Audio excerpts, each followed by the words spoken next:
नमस्कार, मैं हूं शम्स ताहिर खान और आप देख रहे हैं वारदात। दिन भर वो काम करता, रात को थक हार कर घर आता और अपने बिस्तर पर सो जाता। चूंकि वो अकेला रहता था और परिवार के लोग बाहर, तो घर में कोई बात करने के लिए भी नहीं होता था। फिर एक रोज अचानक उसे कमरे में तेज बदबू का एहसास हुआ। पूरा घर छान मारा, पर पता नहीं चला कि बदबू कहां से आ रही। आखिर में उसने बेड से गद्दा हटाया और बेड का बॉक्स खोला। बॉक्स के अंदर एक औरत की लाश पड़ी थी। वो पूरी 5 रात उसी लाश के ऊपर सो रहा था। मामला दिल्ली के करीब उस गुड़गांव का है जिसे अब गुरुग्राम कहते हैं।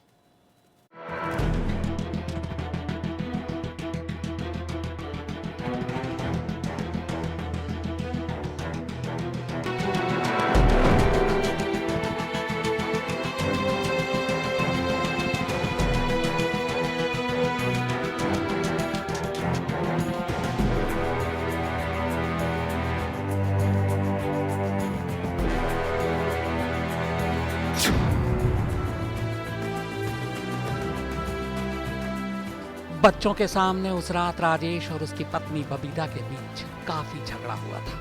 राजेश ने बबीता को गुस्से में जान से मारने की धमकी तक दे दी थी।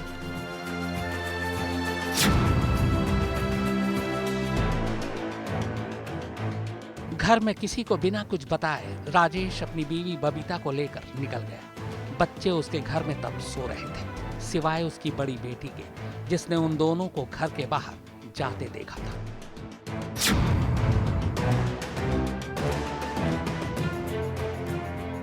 पेशे से ड्राइवर राजेश के पास अपने मालिक दिनेश की गाड़ी की चाबी के अलावा उसके घर की भी चाबी होती थी। चूंकि दिनेश हर शनिवार रविवार गांव चला जाता था, लिहाजा राजेश पत्नी बबीता को लेकर यहाँ उसी के घर आ गया।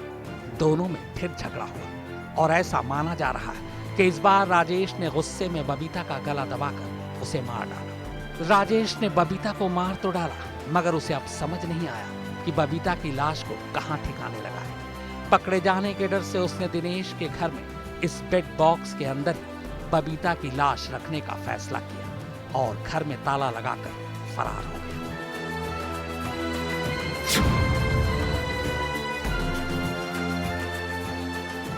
सोमवार को राजेश का मालिक दिनेश गांव से लौटता है। घर पर ताला लगा देखा तो सीधे गुरुग्राम के सेक्टर 46 के ही नजदीक अपनी चाय की दुकान पर चला गया। किराए पर गाड़ी चलाने के अलावा दिनेश चाय की दुकान भी चलाता है। उसने राजेश का फोन मिलाया, मगर वो भी लगातार बंद आ रहा था। रात को काम खत्म करके दूसरी चाबी से राजेश ने घर का दरवाजा खोला और हमेशा की तरह अपनी बेड पर जाकर सो गया, इस बात से बेखबर कि उसी बेड के अंदर एक लाश रखी है। हाँ, ये राजेश और दिनेश जो है, राजेश एक्चुअली में दिनेश की गाड़ी पर ड्राइवरी करता था, तो चाबी भी उसी के पास थी उसकी। ये टी स्टॉल भी है इसका, तो इसलिए डाउट कर रहा है उसका इस लड़की का फादर कि भाई वो गायब है, तो इट में भी murder by the Rajesh.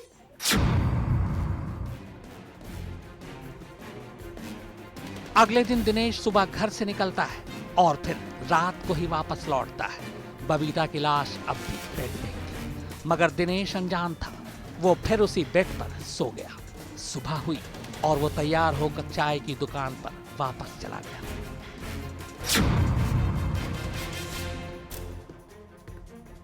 Dinesh फिर घर लौटता है। बबीता की लाश अब भी उसी के बेड बॉक्स में थी, मगर आज उसे इस बात पर हैरानी हो रही थी कि राजेश न जाने कहां चला गया और क्यों उसका फोन भी लगातार बंद है। आज उसे नींद भी नहीं आ रही थी। एक अजीब सी गंध उसके कमरे का माहौल अटपटा बना रही थी। उसे लगा शायद बाहर की नाली से बदबू आ रही है। लिहाजा थोड़ी देर बाद उसे नजरअंदाज कर वो फिर से सो गया। मगर सुबह हुई तो राजेश के घर गया, जहां उसे पता चला कि राजेश और बबीता का सोमवार से ही कुछ अता पता नहीं चल रहा। मैंने उसको फ़ोन किया। फ़ोन करने के बाद उसका फ़ोन स्विच ऑफ आ रहा था। हमने फ़ोन स्विच ऑफ आने पे यहाँ पे पूछा भी, फिर कोई बोला कि नहीं है।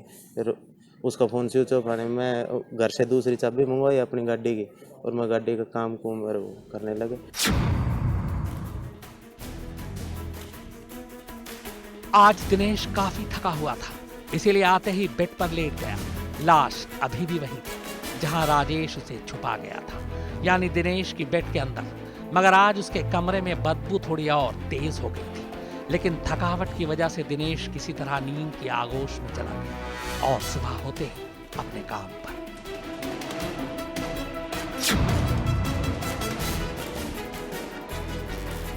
आज घर में कुछ ज्यादा ही तेज बदबू थी।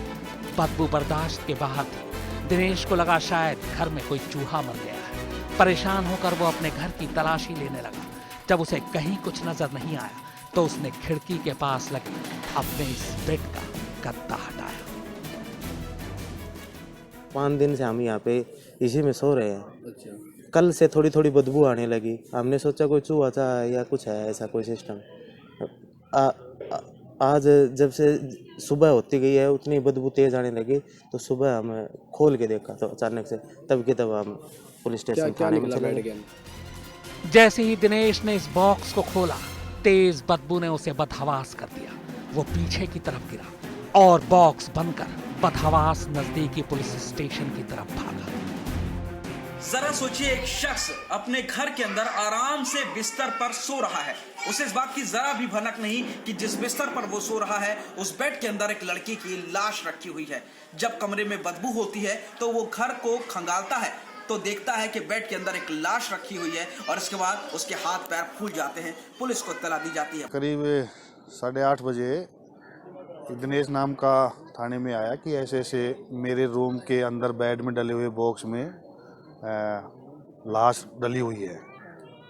तो हम सारे वहाँ पे मुलाजिम पहुँचे अपने साथ टीम, और वहाँ देखा तो बेड के अंदर कुछ डिकम्पोज कंडीशन की डेड बॉडी लेडीज़ की एज अबाउट 30 इयर्स वो डली हुई थी।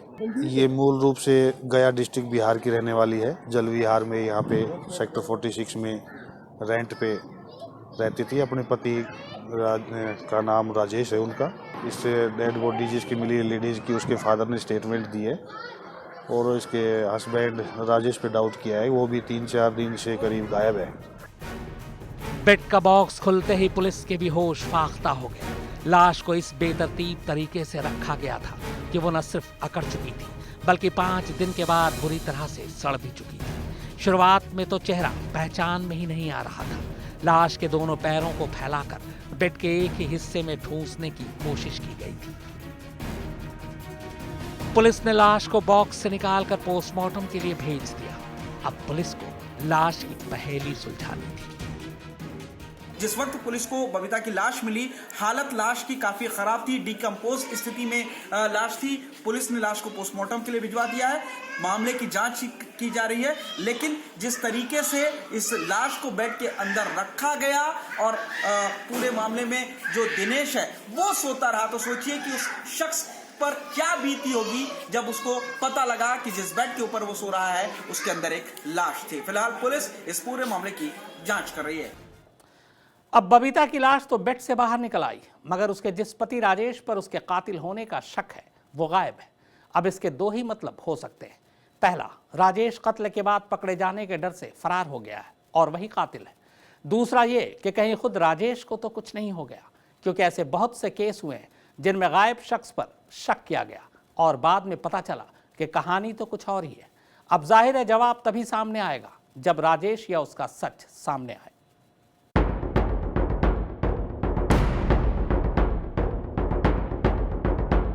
अब उस बिस्तर पर नींद आए भी तो कैसे, जिसके अंदर 5 दिन तक लाश पड़ी रही और दिनेश उसके ऊपर सोता रहा। इस बेड की सच्चाई सामने आने के बाद से ही दिनेश उन 5 रातों को सोचकर सिहर उठता है। उसे यकीन ही नहीं हो रहा कि वो 5 दिन तक उस बेड के ऊपर सोता रहा जिसके अंदर एक लाश थी। इस केस में सिर्फ दिनेश ही नहीं बल्कि पुलिस और बबीता के घर वालों को भी सीधा शक राजेश पर ही है, क्योंकि बबीता की मौत के बाद से ही न सिर्फ राजेश फरार है बल्कि उसका फोन भी बंद आ रहा है। ये वारदात है सेक्टर 46 गुड़गांव के इस घर की, जहां पर इस घर के अंदर आप देख सकते हैं कि ये वो बेड है जिसके अंदर एक 30 साल की लड़की बबीता की लाश मिली थी। दरअसल दिनेश नाम का जो शख्स है उसका ये घर है। वो 5 दिन से अपने घर के इस बेड पर सो रहा था, लेकिन जब बदबू उठती है तो वो बेड को खोलता है तो उसके अंदर एक 30 साल की लड़की की लाश निकलती है। 30 साल की बबीता से राजेश ने 6 महीने पहले ही दूसरी शादी की थी। दोनों गुरुग्राम के सेक्टर 46 में ही रहा करते थे। लोगों का कहना है कि शादी के बाद से ही दोनों में अक्सर झगड़े हुआ करते थे। ऐसा माना जा रहा है कि राजेश और बबीता के बीच बबीता के पहले पति से हुए 5 बच्चों को लेकर भी झगड़ा हुआ करता था। जब मेरे ऑफिस जाने का टाइम हो तो मेरा दिमाग खराब मत किया करो। बबीता के साथ राजेश की भी ये दूसरी शादी थी और ये उसके पहले पति और बच्चे के साथ की तस्वीरें हैं। बबीता के उन 5 बच्चों में से 12 साल की बेटी ने पुलिस को इस बात की गवाही दी है कि 19 जनवरी यानी शनिवार की रात उसकी मां और राजेश में काफी झगड़ा हुआ था और सुबह होते ही दोनों घर से निकल गए थे। शायद इसीलिए शक राजेश पर ही जताया जा रहा है। कत्ल की असली वजह का पता लगाना इसलिए भी जरूरी है क्योंकि बबीता के 5 बच्चे होने के बावजूद राजेश ने उससे लव मैरिज की थी। मगर इस लव मैरिज के बाद दोनों के बीच ऐसा क्या हुआ जो राजेश बबीता से इस कदर नफरत करने लगा कि उसे मौत के घाट उतार दिया। पुलिस के मुताबिक बबीता को मारने के बाद राजेश ने उसे जलाने की भी कोशिश की थी, मगर उसे लगा कि ऐसा करने से वो पकड़ा जा सकता है, इसीलिए उसने लाश को बेड बॉक्स में ही छुपा दी। मगर 5 दिन बाद पुलिस जब मौके पर पहुंची तो उसे पता करने में ज्यादा वक्त नहीं लगा कि बेड बॉक्स में बंद ये बबीता की ही लाश है जो नजदीक के ही एक घर में रहती थी। फिलहाल पुलिस राजेश को ढूंढ रही है। उसके कॉल रिकॉर्ड्स और सीसीटीवी कैमरे चेक किए जा रहे हैं, लेकिन बबीता के कत्ल के बाद से ही राजेश का फोन लगातार बंद आ रहा है। बहुत मुमकिन है कि कत्ल के बाद राजेश हरियाणा की सीमा पार कर किसी और राज्य में हो, लिहाजा गुरुग्राम पुलिस जोरों शोर से उसकी तलाश में जुट गई है। ऐसी ही एक बेड की कहानी दिल्ली से भी आई थी। यहाँ इस बेड में बबीता थी, दिल्ली के उस बेड में आरजू यानी तमन्ना, ख्वाहिश। उसने भी अपनी जिंदगी में एक आरजू की थी, किसी को पाने की आरजू। लेकिन यही एक आरजू उस आरजू की मौत की वजह बन गई। जिस लड़के से वो प्यार करती थी, जिससे शादी करना चाहती थी, उसी लड़के ने अपनी उसी आरजू का गला घोंटकर उसकी लाश अपने ही कमरे के बेड में छुपा दी। फिर इसके 2 दिन बाद उस लड़के ने बाकायदा एक दूसरी लड़की से शादी की और फिर उसी कमरे में सुहागरात मनाई, जिस कमरे में उसकी आरजू की लाश थी। पहले दोनों की शादी होनी थी, पर आरजू पूरी नहीं हुई। फिर लड़के ने कहीं और शादी तय कर ली। आरजू अब अधूरी थी। शादी से 48 घंटे पहले लड़के की आरजू फिर जागी और इस बार उसने अपनी आरजू का ही गला घोंट दिया। अब उसकी आरजू लाश बनी उसी के बेडरूम में कैद थी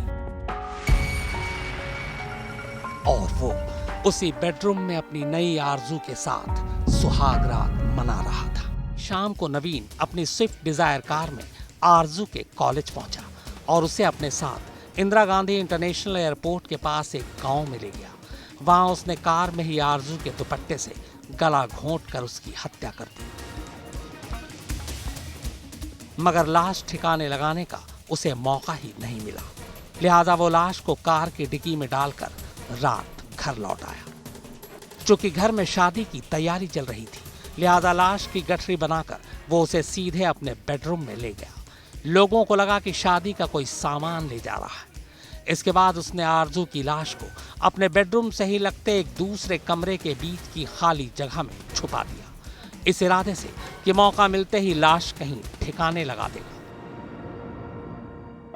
मगर अगले 2 दिन तक उसे मौका ही नहीं मिला। अब उसे लगा कि लाश से बदबू आ सकती है, लिहाजा वो परफ्यूम की 40-50 शीशी खरीद लाया और सारा परफ्यूम लाश पर डाल दिया ताकि बदबू ना आए। फिर 2 दिन बाद आरजू को कमरे में ही छोड़ वो शादी करने गांव चला गया। शादी करने के बाद वो दुल्हन को लेकर घर लौटता है। रात उसी कमरे में सुहाग रात मनाता है। दुल्हन को इसकी भनक तक नहीं लगती। जब आरजू के घर वालों ने दबाव बनाया और पुलिस ने नवीन को उठाया, तब कहीं जाकर उसने सच उगला। उसी की निशानदेही पर बाद में उसी के कमरे से आरजू की लाश भी बरामद हो गई। दरअसल नवीन को डर था कि उसकी शादी में आरजू कोई हंगामा खड़ा कर सकती है, जिससे उसकी शादी खटाई में पड़ जाएगी। बस इसी डर से उसने आरजू को रास्ते से ही हटा दिया।